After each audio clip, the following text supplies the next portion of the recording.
How do you think about this bubble talk that has been going on for the last few months especially? I mean, I think it's quite possible. Ladies and gentlemen, on 25th of June 2026, Apple did something that it has never done in its history. In the middle of the year, for no new product, it just raised prices. MacBook Air is up by 18%, iPad Pro is up by 20%, and Apple TV is up by 54%. Apple said yesterday it is immediately raising prices on the products. The company says soaring memory chip prices are driving up costs, and the AI boom is a major factor behind the surge. The AI trade is leading to real near-term inflation. And when asked why, Apple said something remarkable. They said, "We have never seen a component price increase this much, this quickly. And the reason your laptop got more expensive is because of a war being fought over tiny memory chips thousands of kilometers away." And look at this graph.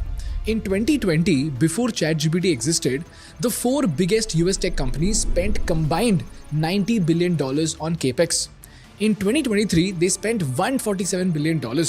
In 2025, that number went up to $410 billion. And then in 2026, it is up to $725 billion. So in 6 years, the capex has grown 8x, and all of this is coming just from Amazon, Meta, Google, and Microsoft. At the same time, the stock market was going so crazy over the AI wave that on 2nd of June 2026, Nvidia was worth $5 trillion. And analysts were screaming to buy AI stocks. The AI will be a pretty good thing to invest in. It is going to be, I think, just a booming year for AI and tech stocks, especially in the first half of the year. But just 3 days later, something started cracking. Nvidia lost $320 billion in market cap. By 24th June, Micron was down by 13%, SanDisk was down by 10.59%, Apple fell by 6.1%, and SoftBank tanked 12%.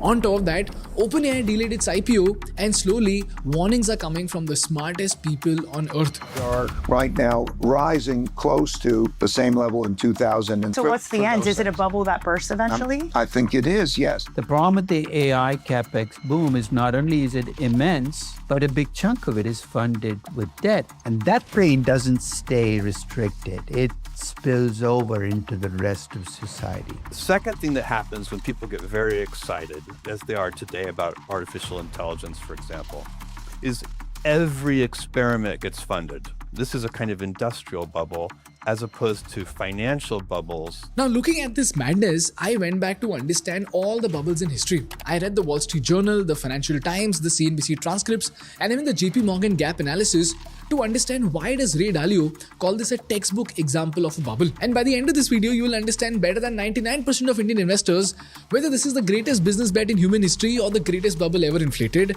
Why are Michael Burry, Ray Dalio, and Jeff Bezos implying that this is a bubble, and what happens when this bubble bursts?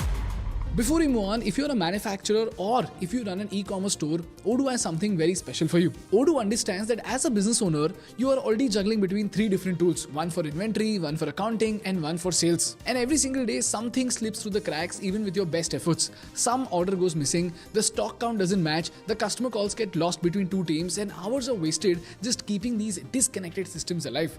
Now imagine if all of this ran from one place. This is exactly where Odoo comes in.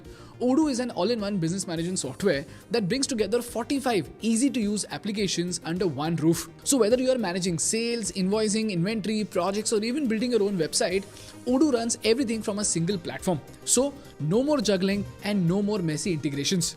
And the real magic is that every app talks to each other. So once you make a sale on your e-commerce store, the invoice is automatically created and your stock is updated in your inventory. So you always get a real-time view of your business in one place. And as your business grows, Odoo grows with you. And the best part is you can get started with Odoo for free today. And as your business scales, you can access the full suite for just 580 rupees per user per month. So if you want to grow your business in a flash, click the link in the description and start your journey with Odoo today.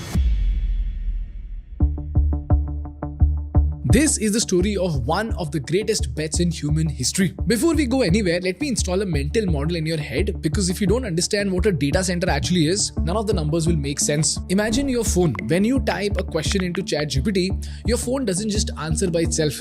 Your phone is just a screen with Wi-Fi. The actual thinking happens somewhere else, in a warehouse. A giant windowless industrial warehouse which is filled with metal racks, and each rack is installed with thousands of these chips. That warehouse is called a data center. Each one of these buildings can hold 100,000 NVIDIA GPUs. Each NVIDIA GPU costs $30,000 to $40,000. So one building holds $3 to $4 billion worth of chips. One building just holds $3 to $4 billion worth of chips. This $3 to $4 billion is just for chips. On top of that, you have to power them, cool them, connect them with high-speed cables, and build them with concrete, security, and fire suppression. All in all, a single large AI data center costs $10 to $25 billion to build. And this is where the race is happening. Like I told you in the data center case study, if you look at this graph, in 2010, the world created or replicated 2 zettabytes of data. That's roughly 2 trillion gigabytes. But fast forward to today, something terrifying is happening. By 2026, the world is projected to generate 221 zettabytes of data. That's over 100x more than in 2010. So the world is producing more data in a month than it did in all of history until 2010. This is the reason why the investment in data centers has shot up from $90 billion to $725 billion in just the last 6 years. Now here's the number that made me question everything that is happening. The PIMCO report says that big tech capex will consume 94% of operating cash flows. I repeat, 94% of operating cash flows over the next 2 years. You know what that means? If big tech earns $100, they will spend $94 back into building AI infrastructure. Only $6 will be left for dividends, buybacks, salary hikes, innovation, and everything else. In 2023, that same ratio was just 40%. And now it stands at 94%. So do you realize big tech is betting 94% of all its money into just one assumption? And the assumption says that in just 5 years, the world will need so much AI compute that every dollar being spent right now will practically look like a bargain. Sounds unstoppable, right? After all, we are producing so much data. Well, here's where it gets dangerous. Now let's forget economics for a second and just imagine that you're a business owner. Let's say you spend $10 million building a coffee machine factory. Now imagine that after all that, your factory only sells $400,000 worth of coffee machines in a year. So you just make $400,000 from a factory that cost you $10 million. Is that good, bad, or terrible? You tell me. It's terrible, right? Why would you build another factory if your current factory doesn't make any money? Now, take that exact same example and apply it to AI. Now let me show you the math. JPMorgan sat down and did this calculation, and their logic was pretty simple. If you're an investor and you put money into something, you would at least expect a 10% return. That's bare minimum any serious investor demands on a risky bet like this. So JPMorgan said, for AI giants to justify all the money that they're spending, how much money does AI actually need to bring in every year? The answer was $650 billion every single year. Okay, now remember this figure, $650 billion. Now, do you know how much AI is actually earning right now? Let's add it up. OpenAI, the makers of ChatGPT, make $25 billion a year and they're losing $14 billion a year. Anthropic is said to make $47 billion at best if their current run rate goes on for 1 year. As of now, the target for Anthropic is about $26 billion by the end of this year. And let's say Gemini also makes $25 billion. So every major AI model company combined make around $75 billion, with OpenAI losing $14 billion and Anthropic losing $3 billion in 2025 alone. Now put these three numbers side by side. Money that AI needs to earn to make sense, $650 billion. Money AI is actually earning, $75 billion. Money that AI is losing is minimum $17 billion. But the money that the giants are spending on top of all of this is $725 billion. That difference between what they earn and what they need to earn is about 9 to 10 times. Now read that one more time slowly. For every single dollar that the AI industry is bringing in, the tech giants are spending 9 to 10 times more than they earn. This is why Sequoia's David Cahn calls this the $600 billion question. A $600 billion annual revenue deficit that nobody knows who will fill. Now, the single biggest argument against this crazy number is, Ganesh, enterprises will pay money. Every single one of these companies will become profitable and investors will make money when the enterprises will pay money. Because AI is making all enterprises very, very efficient at dirt cheap cost. Okay.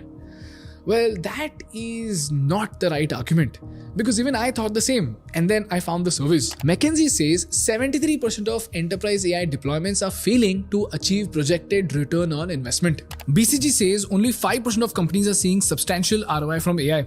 MIT says there is a 95% failure rate in achieving measurable financial returns. Only 29% of the executives can even measure their AI return on investment. And this is where the story gets its first phase. Meet Flo Crivello. He runs an AI startup in San Francisco called Lindy. They have about 25 employees. In June 2026, he did an interview with CNBC that shook the AI industry. His team was spending more on Anthropic's Claude API than on their entire payroll. So you know what Flo did? Flo switched 100% of his traffic to DeepSeek and his cost dropped by 90%. And then Uber CTO admitted publicly that Uber had blown its entire annual AI budget in just 4 months. And that, ladies and gentlemen, is the twist. Because everyone assumed that enterprises would keep paying more and more for AI tokens forever. That was the whole model. That is why OpenAI is worth $850 billion. That is why Anthropic is worth $965 billion. But in June 2026, enterprise started doing something that the market did not expect. They started looking for cheaper alternatives. Which is why Alex Karp, the CEO of Palantir, went on CNBC and said this on 1st of July.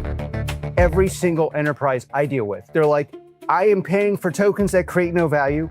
These people are stealing the weights and alpha of my business, and they're creating a wealth tax. And the reason for it is because these models have been completely irresponsibly oversold. And Palantir, if you saw our previous case study, is one of the biggest software enterprise companies on earth. They sell to the CIA, the US government, Airbnb, JPMorgan, and God knows how many large companies.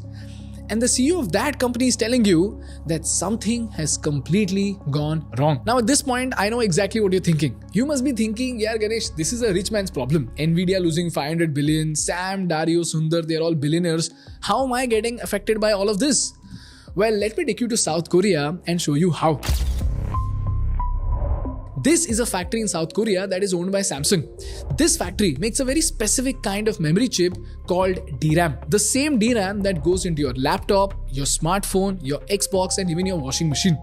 In 2024, Samsung had a choice. It could sell its DRAM to consumer companies like Apple, HP, or Dell, or it could sell a special, extremely expensive version called high bandwidth memory to AI data centers. And guess which one pays more? The AI data centers paid 10x more per module. So Samsung, SK Hynix and Micron, the three companies that control 90% of the world's memory chip supply, did what any factory would do. They shifted 93% of their production towards AI memory. Because that is the rule of capitalism, right? Capital always flows to the highest bidder. Now watch what happens at bigger scales. DRAM prices are up by 171% year over year as of March 2026.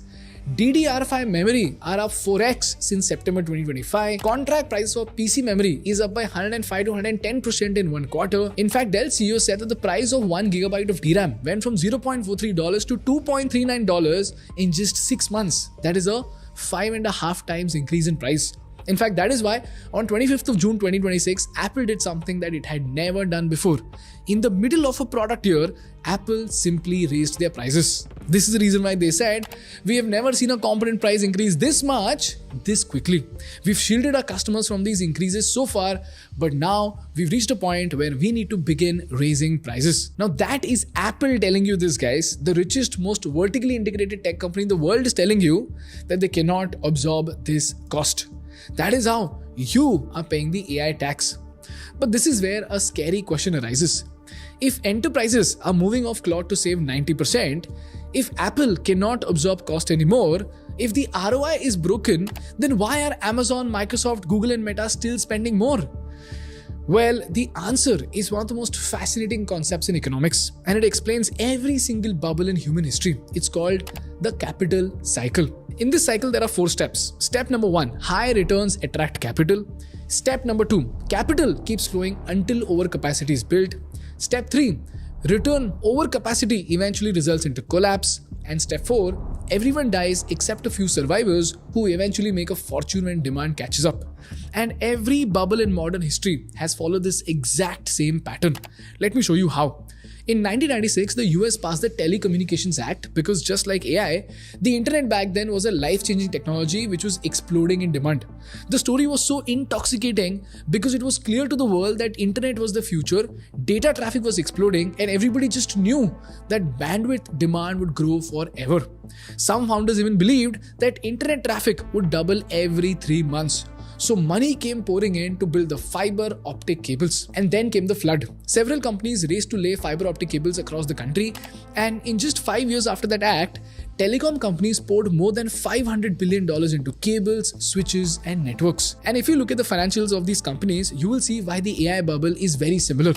A company called Global Crossing went from a small equity check to a $47 billion valuation without ever making a single year of profit. Corvus, a fiber equipment startup, pulled off a $1.1 billion IPO with literally $0 in revenue and carried a $32 billion market cap. And just when everyone thought they'll become millionaires and billionaires, the collapse happened. You know what happened? Everyone thought that the internet will explode by 1000% year on year.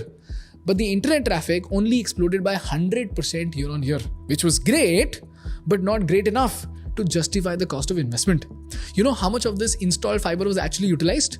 Take a guess.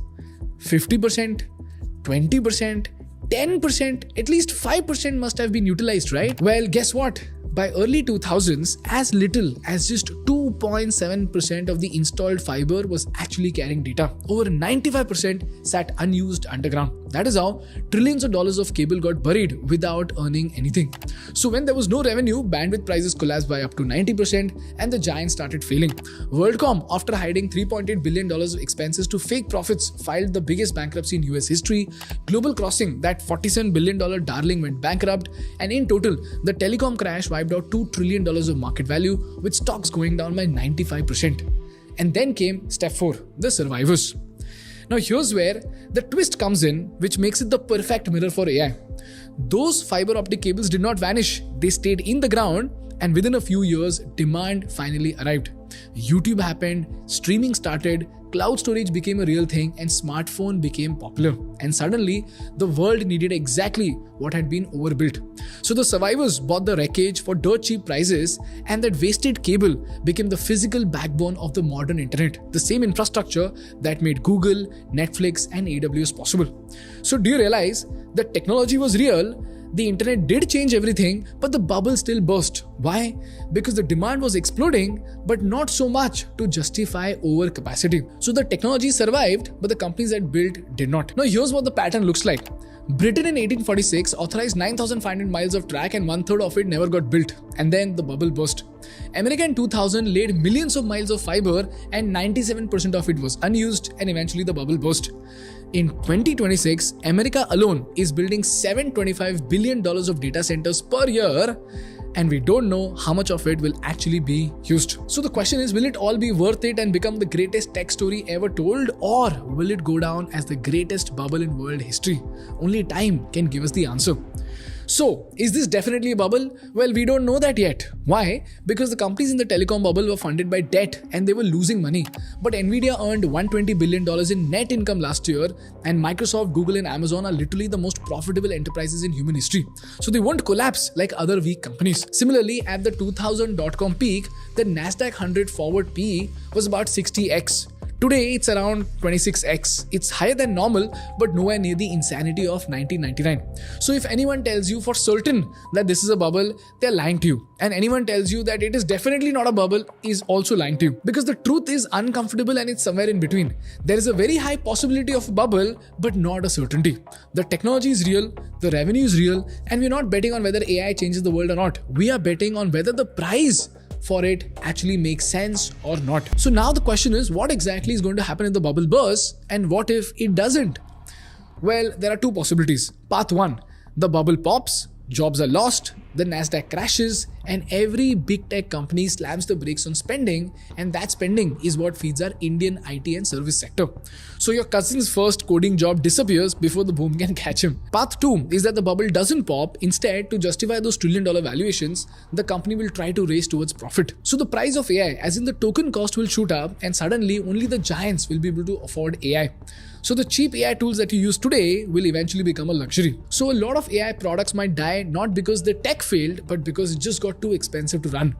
Or lastly, we could expect a miracle that will drop down the token cost, will make enterprises pay, and everyone will make money. But that, my dear friends, is a teeny tiny possibility. This, my dear friends, is the story of the AI bubble. Now you tell me in the comments, what do you think about the situation with the trillion-dollar valuations that we're seeing? Is this really a bubble, or is this the greatest bet humanity has ever taken? That's all from my side for today, guys. If you learned something valuable from this case study, please hit the like button to support our work. And for more such business and political case studies, please subscribe to our channel. Thank you so much for watching. I will see you in the next one. Bye bye.